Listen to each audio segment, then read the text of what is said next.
تو بچوں آپ نے یہ پانچوں حدیثیں جو ہے وہ یاد رکھنی ہے. اب ہمیں سمی جو ہے یہ پانچوں حدیثیں سنائے گا, زبانی سنائے گا. شاباش سناؤ. بسم اللہ الرحمن الرحیم. پہلی حدیث آپس میں السلام علیکم کو پھیلائیں. دوسری حدیث علم حاصل ہر مسلمان پر فرض ہے. علم حاصل کرنا ہر ہر مسلمان پر. آپ سب بولیں اونچی آواز میں. علم حاصل کرنا ہر مسلمان پر فرض ہے. تیسری حدیث ماں کے پیروں کے نیچے جنت ہے. ماں کے پیروں کے نیچے جنت ہے.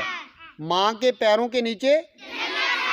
چوتھی حدیث بہترین انسان وہ ہے جو دوسروں کے لیے فائدہ اٹھاتا ہے. دوسروں کو فائدہ دیتا ہے. دوسروں کو فائدہ دیتا ہے. بہترین انسان وہ ہے جو دوسروں کو فائدہ دیتا ہے. دوسروں کو فائدہ دیتا ہے. اور پانچویں حدیث میری آنکھوں کی ٹھنڈک نماز ہے.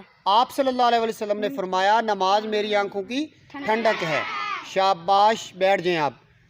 تو یہ 5 حدیثیں. اور حدیث کیا ہوتی ہے کون بتائے گا؟ حدیث کیا ہوتی ہے؟ حدیث کس کو کہتے ہیں؟ جلدی سے بتائیں, آپ بتا دیں. حضرت محمد صلی اللہ علیہ وسلم کی بات کہی ہوئی یا کوئی کام جو آپ نے کیا ہے یا کہا ہے وہ حدیث ہوتی ہے. تو اب آپ نے یہ یاد رکھنا ہے اس 12 ربیع الاول کا پیغام کیا ہے کہ آپ نے یہ 5 حدیثیں یاد رکھنی ہیں. کتنی حدیثیں آپ کو بتائی ہیں؟ 5. شاباش.